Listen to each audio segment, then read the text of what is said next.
Hello doctor साहब, मेरा नाम है रूमा गुप्ता और मैं ग्रेजुएट कर चुकी हूँ।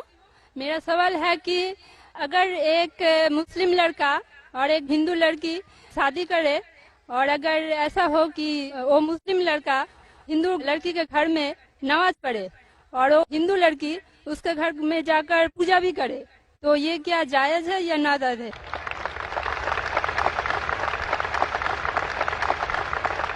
बहन का अच्छा सवाल है कि अगर एक मुसलमान लड़का हिंदू लड़की से शादी करता है तो क्या वो मुसलमान लड़का हिंदू के घर में जाके नमाज पढ़ सकता है और क्या वो लड़की मुसलमान के घर में पूजा कर सकती है? नहीं। सबसे पहले कुछ शराइत है हर चीज के। आप अगर गाड़ी रखेंगे और गाड़ी का एक पहिया रखेंगे, साइकिल का एक पहिया रखेंगे, ट्रैक्टर का, तो गाड़ी चलेंगी क्या? नहीं चलेगी। या चारों साइकिल कर दो या चारों ट्रैक्टर कर दो। इसीलिए कुरान की आयत है सूरह बकरा की सूरा नंबर 2 आयत नंबर 221 में अल्लाह ताला फरमाते हैं कि आप मुशरिका से शादी नहीं कर सकते जब तक वो ईमान न लाए। मतलब जो गैर मुस्लिम है और शिर्क कर रही है उससे आप शादी नहीं कर सकते जब तक वो ईमान ना लाए। और एक ईमान लाने वाली औरत चाहे कितनी भी बदसूरत हो वो एक मुशरिका से बेहतर है। और आगे आयत कहती है कि लड़कियां मुशरिक लड़के से शादी नहीं कर सकती जब तक वो ईमान ना लाए। एक मोमिन आदमी चाहे कितना भी बदसूरत हो वो बेहतर है बनिस्बत जो शिर्क करता है। इसकी वजह यह है कि इस्लाम में लिखा है कि अगर आप खुदा के अलावा किसी को और पूछते हैं, किसी और की इबादत करते हैं, ये सबसे बड़ा गुनाह है। और अल्लाह ताला फरमाते हैं सूरह निसा में सूरा नंबर 4 आयत नंबर 48 में और सूरा निसा सूरा नंबर 4 आयत नंबर 116 में कि अल्लाह सुब्हाना व तआला अगर चाहे तो कोई भी गुनाह को माफ कर सकता है लेकिन शिर्क को कभी नहीं माफ करेगा। अगर एक इंसान मुशरिक जैसा मर गया तो अल्लाह ताला कभी भी उसे माफ नहीं कर सकता, क्योंकि मुशरिक वो शख्स है जो शिर्क करता है।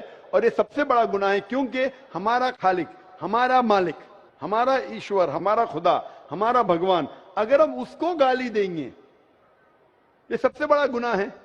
जिसने हमें जिंदगी दी, जिसने ये सारी चीजें हमें दी दुनिया में, अगर हम उसको गाली देंगे, उसके अलावा किसी और की इबादत करेंगे, ये शिर्क हुआ।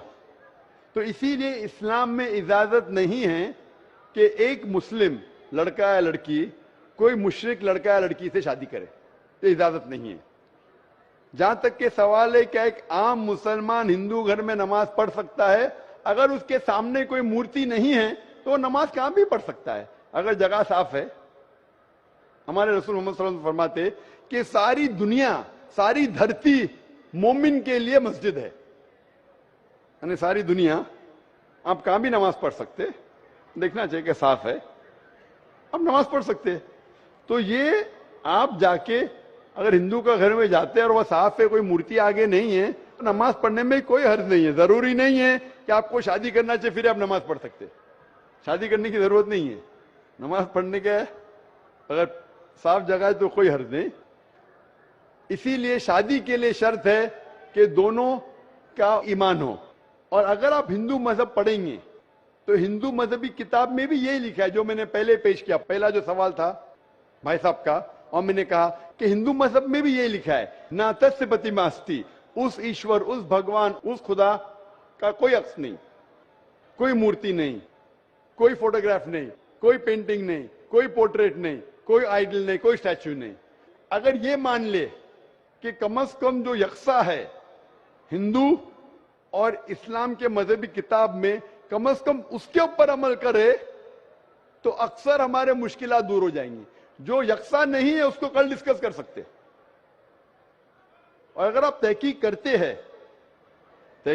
हिंदू मजहब की किताब पढ़ते और इस्लाम मजहब की किताब पढ़ते, दोनों में लिखा है खुदा एक है, दोनों में लिखा है खुदा का कोई अक्स नहीं है, दोनों में लिखा है कि खुदा का कोई बुत नहीं है, दोनों में लिखा है कि खुदा के अलावा किसी और की इबादत नहीं करना चाहिए, दोनों में लिखा है कि आखिरी पैगंबर मोहम्मद सल्लल्लाहु अलैहि वसल्लम में دونوں میں لکھا ہے کہ شراب نہیں پینا چاہیے. میں حوالے دے سکتا ہوں اور میں تقریر ایک دیا ہوں, similarities between Islam and Hinduism.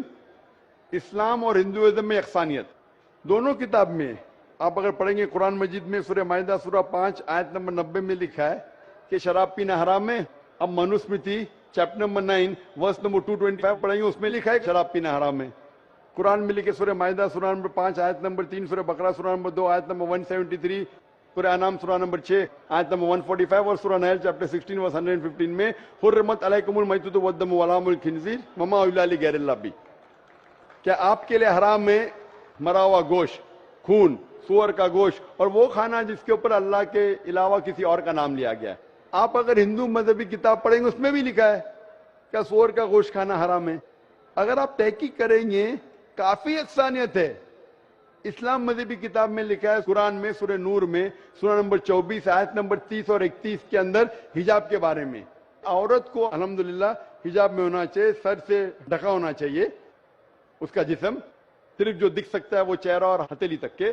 آپ اگر ہندو مذہب کتاب پڑھیں گے رگ وید بک نمبر 8 میں لکھا ہے اور رگ وید بک نمبر 10 میں بھی لکھا ہوا ہے کہ عورت کو اپنے سر کے پلوں کو ڈالنا چاہیے چہرے پہ. رگ وید میں بھی لکھا ہے کہ جب مرد کو دیکھے تو نظر نیچے کرنا چاہیے. یہ قرآن مجید میں لکھا ہے سورہ نور سورہ نمبر 24 آیت نمبر 30 اور 31 کہ جب بھی کوئی خاتون مرد کو دیکھتی ہے جو اس کا شوہر یا قریب رشتہ دار نہیں ہے, اور جب بھی کوئی مرد کوئی عورت کو دیکھتا ہے اور قریب رشتہ دار نہیں ہے تو اسے نظر نیچے کرنا چاہیے. تو اس طریقے سے آپ تحقیق کریں گے جو یکسانیت ہے اس کے اوپر تو عمل کرو. تو یکسانیت ہندو اور اسلام مذہب میں جو مذہبی کتاب میں لکھا ہے, لیکن افسوس کی بات ہے کہ مذہب کے ٹھیکیدار یہ چیز کا ذکر ہی نہیں کرتے. کیوں؟ اسی لیے میں حوالے دیتا ہوں. میں کوئی عالم نہیں ہوں, میں کوئی پنڈت نہیں ہوں, میں اپنے آپ کو طالب علم کہتا ہوں, لیکن میں ہمیشہ حوالہ دیتا ہوں. تو کسی کو بھی شک ہے, کسی کو بھی شبہ ہے تو گھر پہ جا کے چیک کر سکتا ہے, یا انٹرنیٹ پہ جائیے, آپ ٹائپ کرو, وید بھی انٹرنیٹ کے اوپر ہے, قرآن بھی انٹرنیٹ کے اوپر ہے, ٹائپ کرو, ریفرنس ٹائپ کرو, آپ کو حوالہ مل جائے گا. تو اسی لیے گاڑی چلنے کے لیے دونوں کا جو رولز اینڈ ریگولیشن ہے وہی ہونا چاہیے. اسی لیے دونوں لوگ مومن ہونا ضروری ہے. Hope the answers the question.